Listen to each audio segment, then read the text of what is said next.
Live Maharashtra digital news, हक्कासाठी लढणाऱ्यांचा बुलंद आवाज। विधानसभेचा निकाल लागलेला आहे।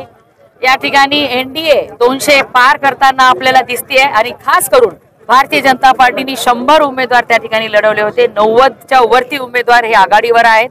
त्यामुळे भारतीय जनता पार्टीच्या नेतृत्वावर, पंतप्रधान नरेंद्र मोदीजींवर आणि सन्माननीय अमितभाई शाह यांनी आखलेल्या व्यूह नीतीवरती भारतीय जनता पार्टी या ठिकाणी एकतर्फी विजय मिळवलेला आहे।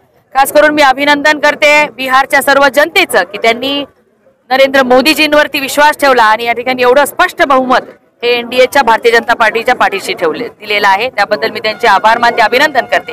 आणि आमचे नेते महाराष्ट्राचे मुख्यमंत्री हे मागच्या बिहार विधानसभेचे सुद्धा प्रमुख होते आणि यावेळेस सुद्धा आपण बघितलं देवेंद्र फडणवीस साहेब हे बिहारच्या विधानसभेमध्ये निवडणुकाचा प्रचार करायला गेले होते आणि त्यांनी जिथे जिथे गेले तिथं स्टार प्रचारक म्हणून गेले होते। तिथं 100% निकाल हा सकारात्मक लागलेला आहे। त्यामुळे आमच्या नेतृत्वाने ज्या पद्धतीने या ठिकाणी बिहार विधानसभेतल्या लोकांचा विश्वास संपादन केलेला आहे आणि प्रत्येक मतदाराला सुद्धा जाणीव झाली आहे की आज भारतीय जनता पार्टी व केंद्रातलं नरेंद्र मोदीजींचं सरकार आणि राज्यामध्ये सुद्धा भारतीय जनता पार्टी आपल्यासाठी चांगलं काम करत आहे, त्यांच्या पाठीशी राहिलं पाहिजे हा विचार मतदारांनी मतदानातून व्यक्त केलेला आहे। त्यामुळे आज तुम्ही बघता इथे आम्ही परभणी शहरामध्ये या ठिकाणी आम्ही सर्वजण भारतीय जनता पार्टीचे कार्यकर्ते आनंदोत्सव साजरा करतोय आणि आपल्या सगळ्यांना मी अभिनंदन करते।